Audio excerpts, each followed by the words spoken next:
Today, let's talk about everyone's favorite exercise, the run. The minute I bring it up, I always get a couple responses. I love running, or I hate running. It's stupid. I wish I could run, but I have bad knees, right? The I love running crew, let's skip them. I have no convincing to do there. The I hate running crowd, the question is always, well, why do you hate running? It is usually some kind of self-doubt. I'm not good at it, I'm slow, or just uncomfortable. None of this is wrong. It's okay to be uncomfortable when you're running. But we do have to examine, why do you suck at running? Why is it uncomfortable? And why are you slow? Why is it that when you start running, after just a quarter mile, your lungs are on fire?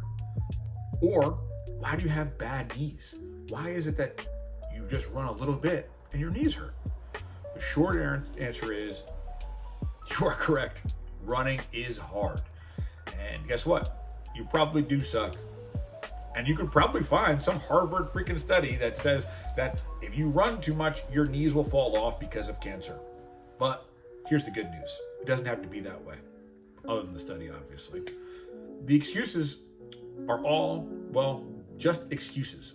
Excuses that I've used personally. I've personally used the excuse that long distance just is not my thing. I like hill sprints. I like sprints. My knees hurt when I run. Long distance times are slow as hell, so why do it? So why would I tell you to do something that I suck at? Being terrible at something is not an excuse, or not a reason, rather, to get out of something. That is a coward's way of doing something. Personally, I'm not a coward. And if you're watching this video, I don't think you're a coward either. We can objectively say that running does improve heart health, and guess what? It's probably going to help your body composition as well. And that's literally never hurt anybody. Who doesn't want to look better? Here's the curveball though. Everyone should have the ability to run, but not everybody should run. I know. Damien, you just said 2 seconds ago, stop being soft and get out there and run. Well, yeah, but also don't run. Here's the scenario. You're a 40-year-old lawyer, you've gained 15 pounds, and you just put on a David Goggins video. Now you're inspired, you just went and bought your first pair of Nike running shoes, and you want to go run an ultra marathon. I am not going to tell you lace those bad boys up and jump out on the trail and start doing 100-mile days. What I am going to tell you is get your ass up and let's move with the intention of trying to be able to run. I know, bro, you just said 2 seconds ago, don't run. Now you're saying go run? So here's what I mean. Hear me out. You're going to spend about 80% of your time doing your VO work, which is just a fancy way of saying your oxygen uptake. Now, not to get too nerdy, but the majority of your time is going to spend in this zone, a zone in which you can have a conversation. In the other 20% of the time, you're going to spend doing something. Now, that something, for all my newbies out there, does not need to be doing something that is incredibly difficult, like running sprints.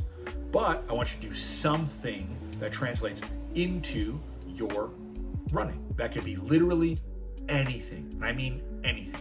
That could be a scooter, that could be an elliptical, that could be a bicycle, that could be anything that translates into the run. That means lower body emphasis, okay, so that carries over into what we're trying to accomplish, and having the ability to run without pain. That's key. Without pain. Pain is a signal. So let's not get too much in the weeds about pain, but we don't want to run through pain.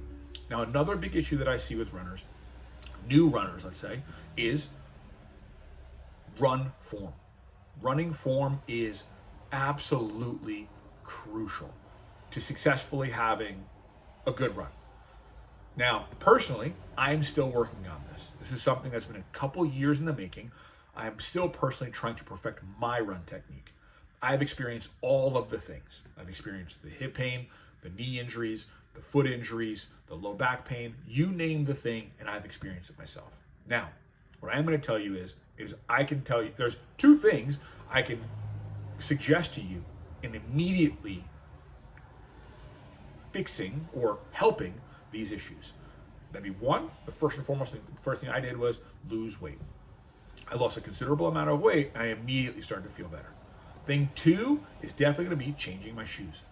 Wearing the appropriate shoes when you're going out on any sort of run is going to be massively important. You can change your run form, but if you're wearing improper shoes, which I'm going to get into later, you will immediately regress back into that original run technique that puts you in the situation that you're in right now.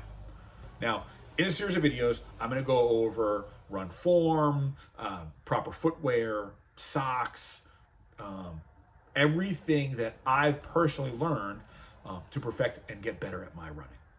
The next video, what I'm going to do is I'm going to go over some very, very simple steps that can help you get to a point of losing that little bit of weight to get you a little more comfortable while you're running. Now, if you have made it this far, which I hope you have, please like, subscribe, share the video. Everything and anything helps. If you're interested in online coaching, please click the link in the description and go to my website, and I hope to hear from you soon. I hope this helps, and I hope to see you on the track soon. Peace.